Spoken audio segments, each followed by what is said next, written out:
Hi everyone, so we're doing something a little different today. I've been having that question of how do you do egg spells? Well, yes, it's bad luck to do it on camera. I know, knock on wood. I gotta do it because everything I've looked up for it has been written and it doesn't go in description, and I hate giving clients just a written description of how to do it.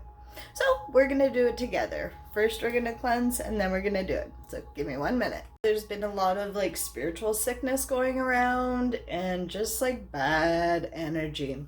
We don't need that. So this is what I'm gonna do. We're gonna get to remove those blockages and just those bad auras that people have been putting on us. So we don't need them. So give me 1 minute, we'll get going.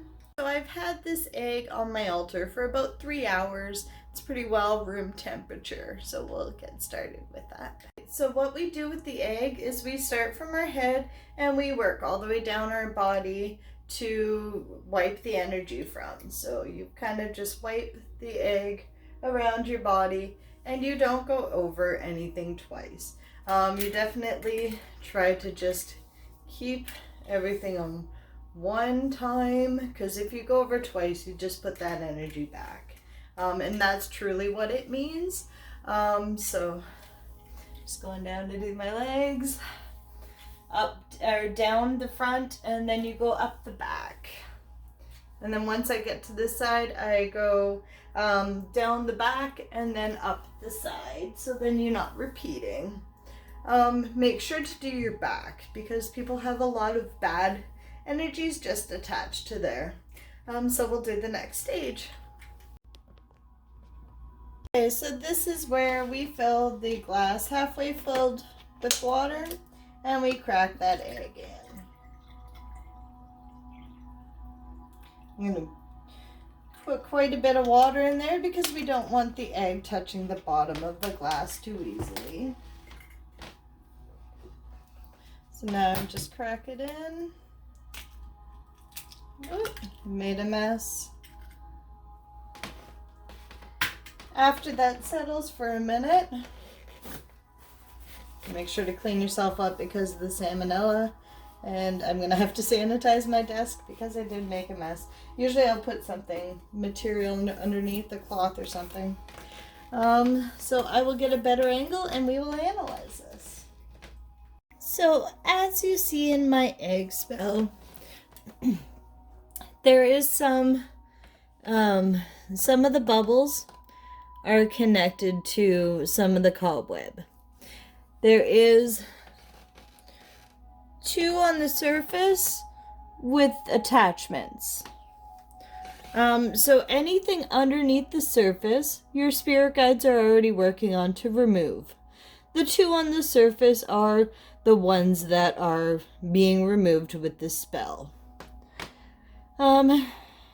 Now in the bottom here, it's difficult to see, but that is shaped like a, I would say almost like a fish, kind of. So when you remove animals, that is meaning that you removed a spell or a curse.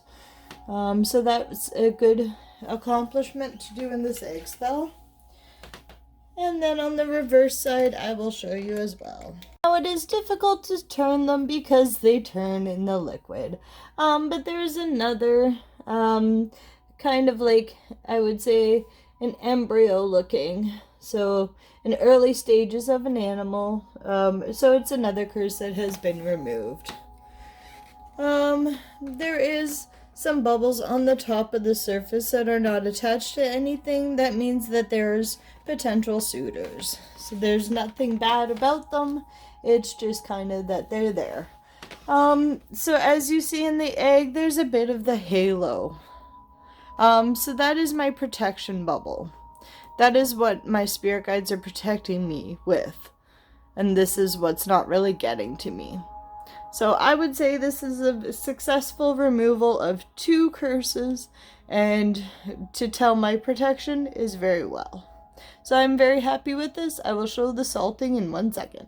I have about a teaspoon of salt in my hand, maybe a teaspoon and a half, and I'm just literally going to pour it on the egg, just to kind of like remove all those attachments and anything else. This is salt that has been at my altar, just blessing itself. So as you let it sit for a couple minutes, it will settle over time. And then I will tell you how to disposal it. Okay, and now to disposal it, you'll just dump it down the toilet. Except for those suitors on top, the rest can just go out with the trash. So, hopefully you learned something, and hopefully you'll do it. I should actually remind you. So, when do you do it? Why you would do it? So if you're feeling spiritual sickness, stuff like that, kind of just not right, going through a spiritual awakening and it's a bit too much, so that you would do this on a Monday. I didn't do it the right day, but you would do it on a Monday because it's after the Sabbath day, religious time, whatever you may celebrate. It's after the break, after the day of rest. You would do it on a Monday, and then you would wait till the next Monday and you would do another one. So you would do 3. So for 3 weeks you would do it, and then by the 3rd week you should be good and clear. And then if you feel something else coming on, you can do it again. I honestly have not done the 3. I've not needed to. I can do 1 and be feeling better. So it depends on you and what you feel. Okay, let me know how it works out. Thanks.